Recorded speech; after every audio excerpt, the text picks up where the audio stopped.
Boros versus Monster Garou.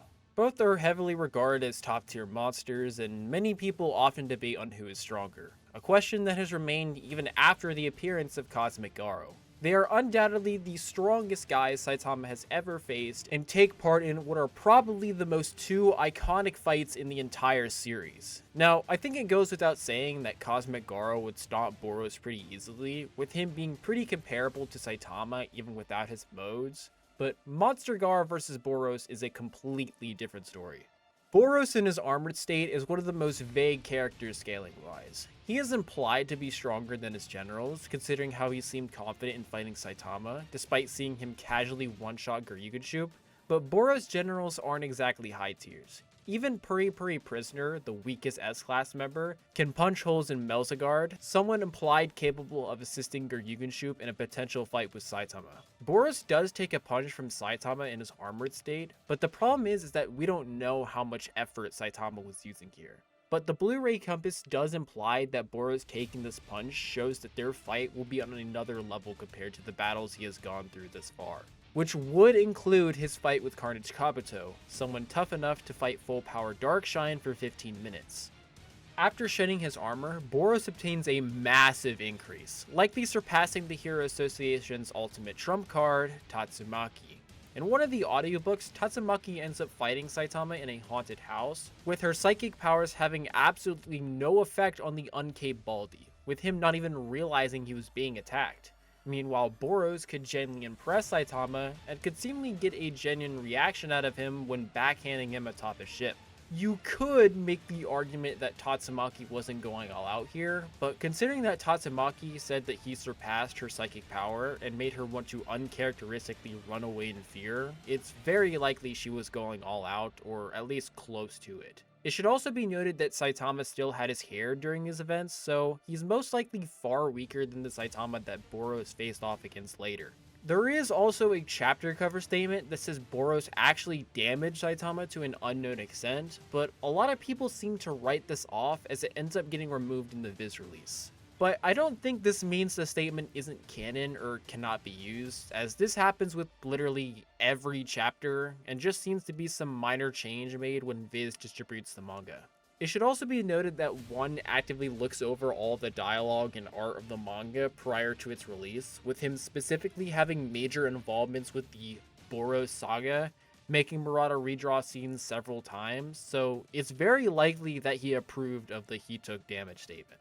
The Hero Encyclopedia also implies that Boros was the strongest in the universe, even in his release date, and was equally powerful as suppressed Saitama, and that he actually found himself on the defensive while fighting him, which is made evident by him tagging Saitama while he was actively trying to block Boros' attacks. Again, the problem is that we don't know how much effort he was using, as Saitama doesn't always use the same amount of strength against every monster.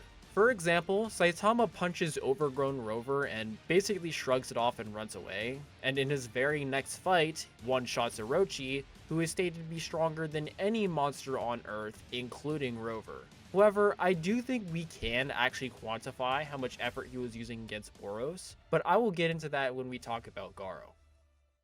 Boros, after realizing he still isn't a match for Saitama, decides to pull out his ultimate trump card, Meteoric Burst. This form is described to raise his speed and power beyond the physical limitations of any living being, which is different from just saying he surpasses his limits, and more so implies that Boros is stronger than anyone who hasn't surpassed their limits or doesn't have power from God. This is consistent as the compass calls Boros the strongest alongside Saitama, concretely putting him over Tatsumaki if he wasn't already. There are also many implications from volume statements to episode summaries to even Genos' own words that Saitama vs. Boros decided the fate of the Earth. This implies, had he won, Boros would have stomped the entire S-Class, probably all at the same time. Boros probably has also the most busted regeneration in the entire series, with the databook stating that he possesses the best regeneration in the universe. This would include guys like Melzagard, who can regenerate from being sliced into tiny chunks, which is consistent as in the anime, Saitama reduces Boros to a bloody mist and instantly reforms like it's nothing.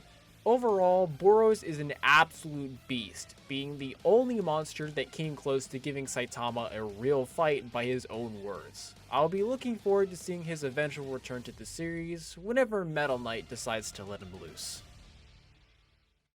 Garou, after perfecting his fist, is an absolute monster, pun intended, and can casually chop through the colossal-sized Sage Centipede, a monster tasked by God to take out the fist that turned against God, Saitama.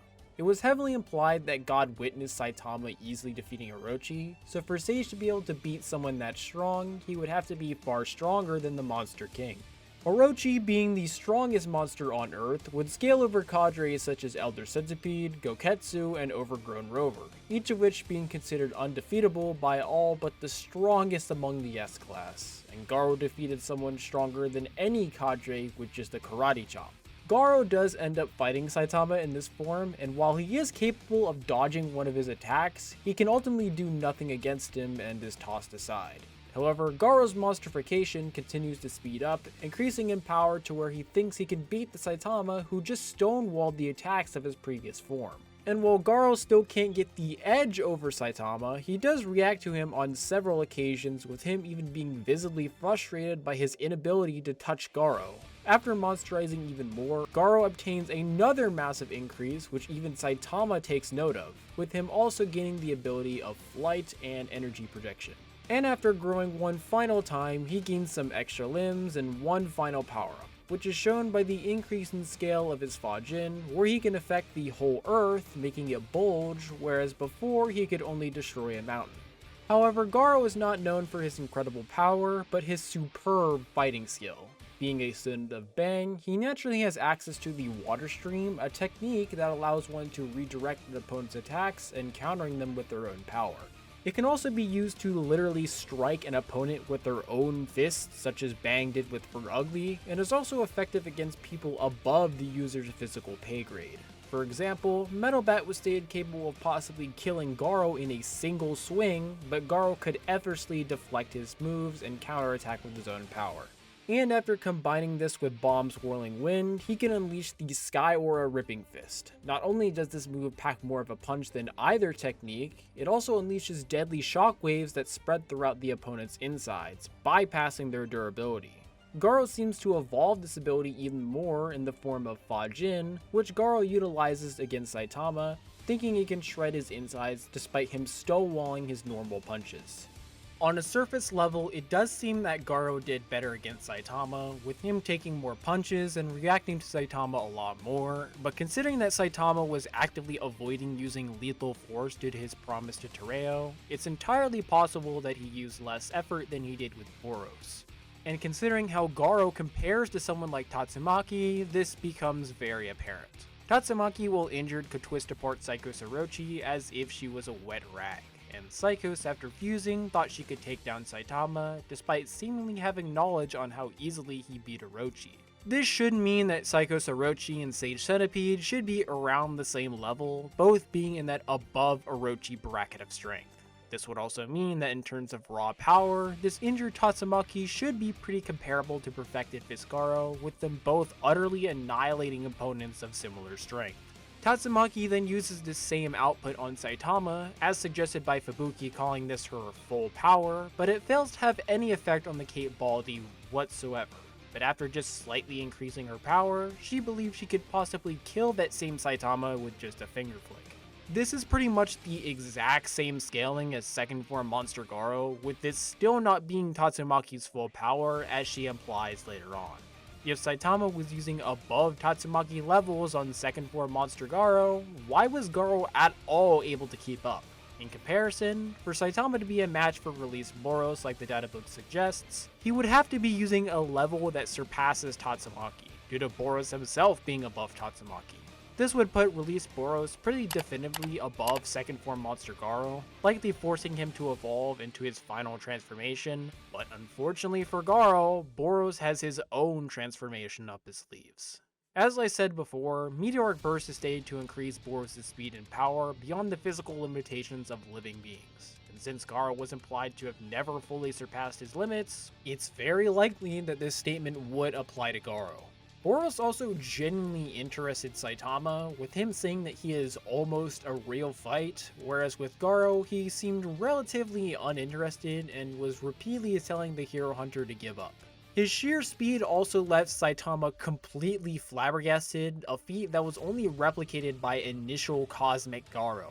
It's very likely that these two scenes are supposed to parallel one another due to their numerous visual similarities, and would imply that Boros may actually rival initial Cosmic Garou in terms of speed. Murata has used this kind of parallel before, such as when he had Gyoketsu mimic Saitama's Death Punch in a scene where Genos compares him directly to Saitama.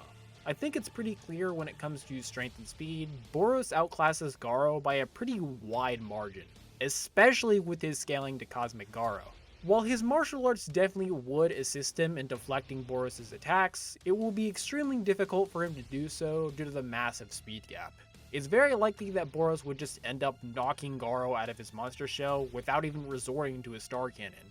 Even if Garou manages to land a Fajin, Boros would likely just regenerate as he has survived having his insides shredded before. Some people may bring up how Meteoric Burst fatigues Boros rather quickly, but the technique seems to more so strain his physical body rather than his energy reserves, which the form relies on, as Boros still has enough energy to hit Saitama with a barrage of attacks, regenerate his entire body, and unleash a move that he thinks is strong enough to obliterate someone who can turn him into Swiss cheese. In the case that his body does give out on him, he can always just regenerate, making it good as new. Unfortunately for Garou, the dominator of the universe's speed, power, and regenerative abilities are too much for him to handle. The winner is Lord Boros.